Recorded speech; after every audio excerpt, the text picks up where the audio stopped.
호세아서 14장 4절부터 8절까지 말씀입니다. 호세아 14장 4절부터 8절까지 말씀입니다. 구약 1269페이지에 있습니다. 호세아 14장 4절부터 8절까지 말씀을 우리 한 절씩 교독하도록 하겠습니다. 내가 그들의 반역을 고치고 기쁘게 그들을 사랑하리니 나의 진노가 그에게서 떠났음이니라.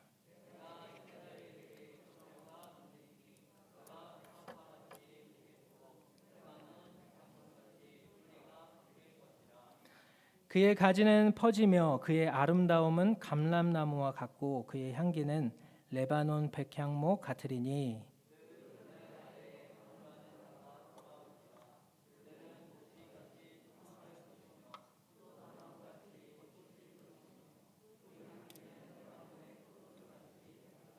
우리 함께 읽겠습니다. 에브라임의 말이 내가 다시 우상과 무슨 상관이 있으리요 할지라 내가 그를 돌아보아 대답하기를 나는 푸른 잣나무 같으니 내가 나로 말미암아 열매를 얻으리라 하리라. 아멘. 우리 옆 사람과 인사했으면 좋겠습니다. 하나님이 당신을 사랑하십니다. 그렇게 인사하겠습니다.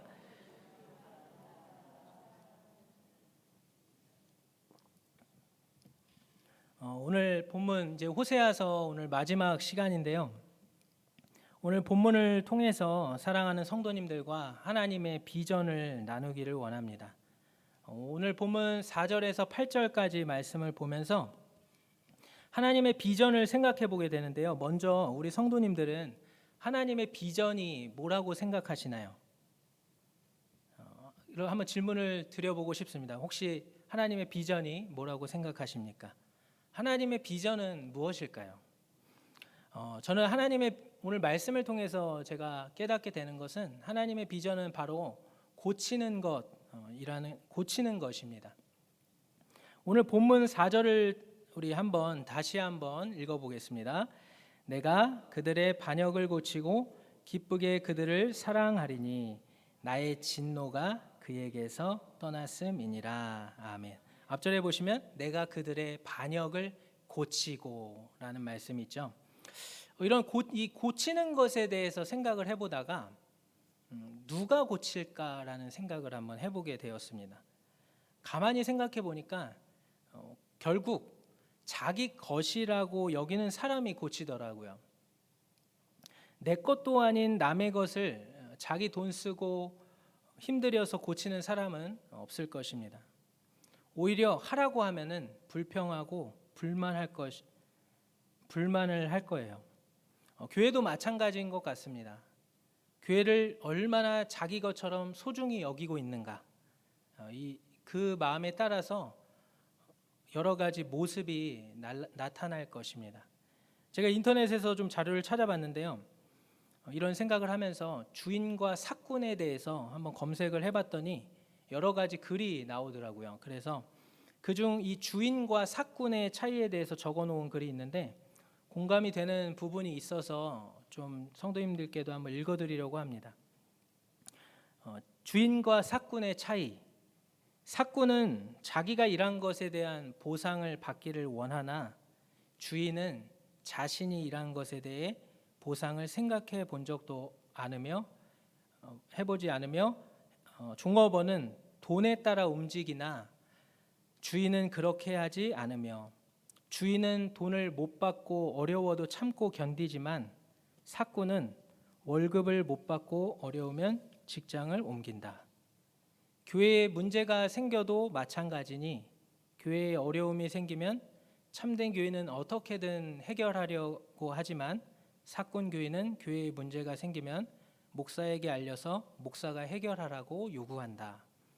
목사는 교회에 대해 불만을 토하지 못해도 사꾼 교인은 교회에 대해 불평 토하기를 즐겨하며 목사는 교회에 문제가 생기면 그 문제를 부여잡고 하나님께 기도하며 울지만 사꾼 교인은 교회에 문제가 생기면 교회는 언제든 옮길 수 있는 곳이라 생각하기에 다른 교회를 여기저기 찾아본다. 참된 교인은 하나님 앞에서 이 교회가 이 세상의 유일한 교회인 양 자신을 탓하며 교회를 위해 무엇 할까 염려하나 사꾼 교인은 교회와 목사를 탓하며 이 교회만 교회냐 하면서 다른 교회로 옮긴다. 거짓 교인은 교회를 바꾸면 신앙생활 잘할 수 있다 생각하고 나는 잘하는데 저 목사가 문제라 여겨서 자기가 보기에 좋은 교회를 여기저기 찾아다닌다. 하나님께서 왜 교회를 고치시는가? 우리가 이런 질문을 해볼 때에 그 이유는 교회가 바로 하나님의 것이기 때문이라는 생각이 듭니다. 그래서 그렇게 힘을 들여서 그렇게 마음 아파하시면서 교회를 고쳐서 쓰시려 하시는 것입니다. 그런데 과연 지금 우리에게는 그러한 비전이 있나요? 혹시 우리는 교회 안에서 사꾼의 모습으로 있는 것은 아닌지요? 요나서 말씀을 보면은 요나는 선지자였지만 하나님과 전혀 다른 생각을 갖고 있었던 것을 알고 있습니다. 하나님께서 니느웨의 회개를 들으시고 재앙을 돌이키실 때 그 모습을 보고서 요나는 하나님께 성내면서 하나님, 저 악한 사람들 왜 심판하지 않으시나요? 왜 그들의 죄악을 용서하시나요? 라고 막 따졌습니다.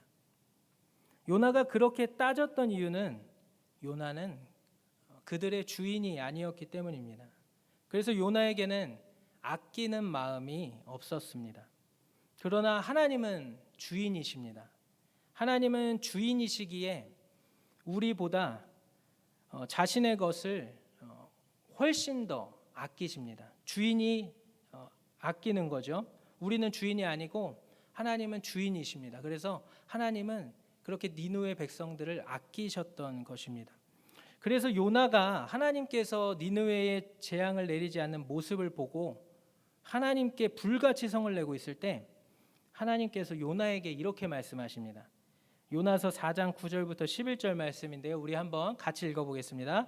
하나님이 요나에게 이르시되 네가 이 박넝쿨로 말미암아 성내는 것이 어찌 옳으냐 하시니 그가 대답하되 내가 성내어 죽기까지 할지라도 옳으니이다 하니라. 여호와께서 이르시되 내가 수고도 아니하였고 재배도 아니하였고 하룻밤에 났다가 하룻밤에 말라버린 이 박넝쿨을 아꼈거든. 하물며 이 큰 성읍 니느웨에는 좌우를 분변하지 못하는 자가 12만여 명이요 가축도 많이 있나니 내가 어찌 아끼지 아니하겠느냐 하시니라. 아멘. 또 이어서 누가복음 15장에 나오는 탕자 이야기도 마찬가지입니다. 누가복음 15장에서 이 아버지와 큰 아들의 모습은 매우 대조가 됩니다. 이 작은 아들이 돌아왔을 때 반응이 전혀 다릅니다. 우리 한번 누가복음 15장 25절에서 32절 말씀도 한번 같이 읽어보겠습니다.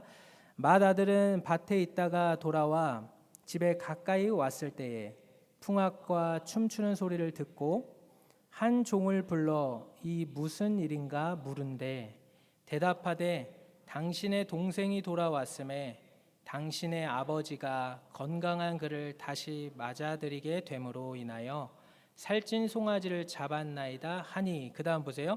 그가 노하여 들어가고자 하지 아니하거늘 아버지가 나와서 권한대 아버지께 대답하여 이르되 내가 여러 해 아버지를 섬겨 명을 어김이 없거늘 내게는 염소 새끼라도 주어 나와 내 벗으로 즐기게 하신 일이 없더니 아버지의 살림을 창녀들과 함께 삼켜버린 이 아들이 돌아오매 이를 위하여 살찐 송아지를 잡으셨나이다. 아버지가 이르되 예 너는 항상 나와 함께 있으니 내 것이 다 네 것이로되 이 내 동생은 죽었다가 살아났으며 내가 잃었다가 얻었기로 우리가 즐거워하고 기뻐하는 것이 마땅하다 하니라. 아멘. 사랑하는 성도 여러분, 우리는 한 영혼이라도 다시금 회개하고 하나님께로 돌이키기를 원하고 계신 이 마음, 반역을 고치고 다시 그들을 기쁘게 사랑하기를 원하시는 이 하나님의 비전을 기억하고 또 이 고치는 그 사역에 우리는 함께 동참을 해야 합니다. 그러니까 하나님의 비전은요, 고치는 사역이라는 것인데요. 그렇다면 구체적으로 그 사역이 무엇일까요? 그 사역은 바로 예배 회복이라고 생각합니다. 저는 주님을 인격적으로 만나고 중국에서 신앙생활을 하면서 하나님께서 저에게 예배에 대한 비전을 주셨습니다. 예배 회복에 대한 비전을 주셨습니다. 예배 회복에 대한 비전이 무엇인가 하면요, 그것은 바로 참된 예배자를 세우는 일입니다. 제가 모태신앙으로 태어나서 20대 중반에 주님을 인격적으로 만나기 그 전까지 그렇게 교회 마당만 밟고 다니는 삶을 살았기 때문에 저와 같은 모습으로 교회 마당만 밟고 가는 사람들, 또 참된 예배를 드리지 못하고 있는 사람들을 보면 마치 저의 과거 모습을 보는 것 같아서 정말 큰 안타까움을 느낍니다. 왜 제가 안타까움을 느끼냐 하면요, 제 예배가 회복되었기 때문입니다. 예배가 이토록 즐겁고 이토록 행복하고 주님과 친밀한 교제를 나눌 수 있는 은혜의 시간이라는 것을 깨달으니 예배 시간에 그냥 앉아있는 사람들을 보면은 안타까운 것입니다. 중국 북경에 있을 때 중국 청소년들을 위한 예배 사역도 했고요. 그 사역 가운데서 놀라운 열매가 맺혀지는 것도 경험했습니다. 몇 박 며칠 동안의 집회였는데 아이들이 놀랍도록 변하더라고요. 또 그뿐만 아니었습니다. 중국 길림에 있을 때에도 찬양팀 리더와 순장을 하면서 청년들이 회복되는 것을 경험했습니다. 그리고 한국에 와서도 계속해서 그런 사역들을 평신도였던 저에게 맡겨주시더라고요. 그러다가 목회자에 대한 부르심을 받고 총신대학교에서 신학을 하게 되었습니다. 저는 원래 목회자가 되겠다는 생각이 전혀 없었는데 그저 평신도 사역자로서 교회를 열심히 섬기려고 했었는데 결국 이렇게 되더라고요. 제가 이렇게 말씀드리는 이유는 사실 평신도 때나 목회자가 돼서나 예배 회복이라는 그 비전은 동일하게 갖고 있기 때문입니다.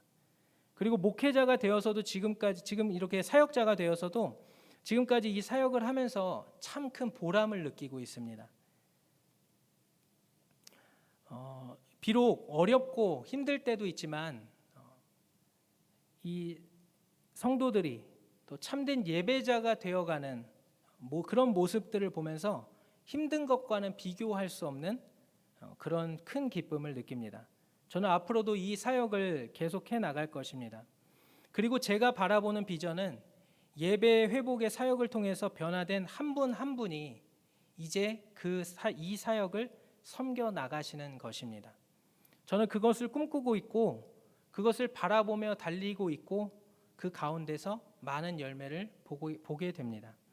제가 하나님의 비전을 예배 회복이라고 단정지어 말하는 것에 대해 혹시 동의가 안 되는 분들이 있을지도 모르겠습니다. 그러나 이 비전은 저에게 주신 특별한 비전이라고 생각하지 않습니다. 계속해서 몇 주간 호세아서의 본문을 가지고 설교를 해왔는데요. 주님께서 오늘 내가 그들의 반역을 고치겠다는 것, 주님을 배신한 것을 고치겠다는 것이 바로 호세아 6장 6절과 연결될 수가 있습니다. 호세아 6장 6절이 무슨 말씀이죠? 나는 인애를 원하고 제사를 원하지 아니하며 번제보다 하나님을 아는 것을 원하노라.